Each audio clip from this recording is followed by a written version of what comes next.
আমি আসছি বাঁকড়াহাট থেকে, দক্ষিণ চব্বিশ পরগনা। বাঁকড়াহাটের একটা সবচেয়ে বড় একটা বিশেষ একটা জায়গা আছে, বাবা বড়কাচারির মন্দির। হ্যাঁ, আমি ওইখানকার ওই বাড়ির মেয়ে, আমি ও সেই সম্পর্কে আপনাকে সমস্ত গল্পটা করব আজকে। সৃজিতার কাছে একটু শুনি বড় কাছারির মাহাত্ম্যের গল্প। বাবা বড়কাচারির মন্দির আমার দাদুর বাবার সময় থেকে শুরু হয়ে আসছে। দাদুর বাবা ছিলেন শিবের ভীষণ ভক্ত এবং উনি তারকেশ্বরে জল ঢালতে যেতেন। সেবারে কি হচ্ছে, শ্রাবণ মাসে উনি জল ঢালতে যেতে পারেননি ওনার শরীর খারাপের জন্য। উনি বাড়িতে খুব মনমরা হয়ে বসে আছেন যে বাবা তুমি আমায় ডাকলে না, এবারেই আমি যেতে পারলাম না তোমার কাছে, আমি এত কষ্ট হচ্ছে তোমার জন্য, তোমাকে দেখতেও পারলাম না একবার, এত আমাকে শরীরটা খারাপ করে দিলে। বাবার বড়কাচারি স্বপ্নাদেশেই উনি এসেছেন আর কি। রাত্রিবেলা বাবা দেখছে যে তোকে এত দূর যেতে হবে কেন, আমি তো তোর কাছেই আছি, কাছে থাকতে দূরে যাবি কেন। আমি অমুক জায়গা আছি, জায়গাটা দিদি শ্মশান ছিল। শ্মশান জঙ্গল ছিল, ওখানে বাচ্চারা যারা মারা যেত তাদেরকে ওখানে পুঁতে দেয়া হতো, যেহেতু বাচ্চাদের পোড়ায় না। এবার সেই জঙ্গলে বড় বড় সাপ খোপ থেকে আরম্ভ করে কি থাকতো না। বলেছে ওই জায়গাতেই আমি আছি, ওখানে মাটি খুঁড়তে হবে, মাটি খুঁড়লে তুই আমাকে দেখতে পাবি। বলছে আমি এমন জায়গায় থাকবো, আমাকে আঘাত করবি না, আমার আওয়াজ পাবি এবং সেই জায়গাতে একটা অসত্য গাছ পাবি, আমি তার ভেতরে থাকবো, কিন্তু আমাকে আর খোঁড়ার চেষ্টা করবি না। পরের দিন সকাল বেলায় আমার দাদু লোক নিয়ে, কোদাল নিয়ে ওইখানে যখন মাটি খুঁড়তে খুঁড়তে একটা আওয়াজ হয়, ওখানেই দাঁড়িয়ে যায়।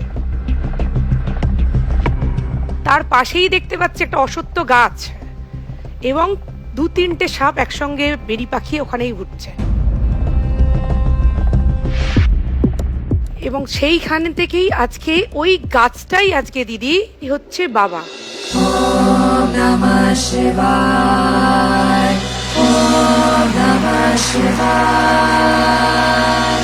এবং বাবার মাহাত্ম্য তৈরি হয়েছে দিদি। বিয়ের পরে অনেকের তো বাচ্চা হয় না, বাবার কাছে মানত করে যদি যায় কেউ পুজো দিয়ে, বাবার একটা ওখানে পুকুর আছে, ওই পুকুরে বাবা রোজ রাত্রিবেলা করে স্নান করতে যান। স্নান করে নিজে একটা ধুতি কাপড় পরে মন্দিরে আসেন, ওখানে বাগান আছে, ফুল তুলে নিজে সাজে, নিজে সেজে ওখানে বসেন।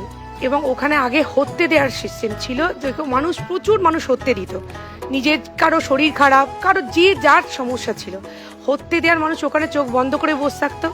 বাবা যেটা হাতে দিত, সেটা সাপ হোক আর ব্যাঙ হোক, সেটা হাতে নিয়ে খেয়ে নিতে হতো। সেই খাওয়ার পরে দেখবেন সেটা অমৃত, সেটা সাপ ব্যাঙ থাকতো না। এখন মানুষ হত্যে দেয় না, কিন্তু ওই যে গম্ভীর আছে, গম্ভীর হাত ঢোকালে যা পাওয়া যায় সেটা তুলে নিয়ে খেয়ে নিতে বলে, তাহলে সেটা খেলে সেটা থেকে রোগ মুক্তি হয় এবং কোলে সন্তান আসে।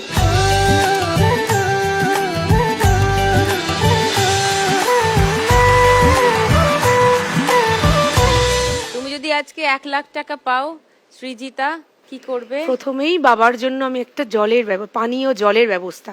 আপনি দেখেছেন ওই যে জায়গাটা বাউন্ডারি, ওখানে যখন মানুষ যাত্রীরা পুণ্যার্থীরা যখন যায়, ওর চারপাশে তো দোকান থাকলেও পুণ্যার্থীরা যখন ঢুকে পড়ে দিদি, বেরোবার পথ থাকে না। ছোট্ট ছোট্ট কোলে বাচ্চা নিয়ে যখন মায়েরা যায়, কাট করে কাঁদে তারা জলের জন্য। আমি ওইখানে পানীয় জলের ব্যবস্থা করে দেবো। ওকে।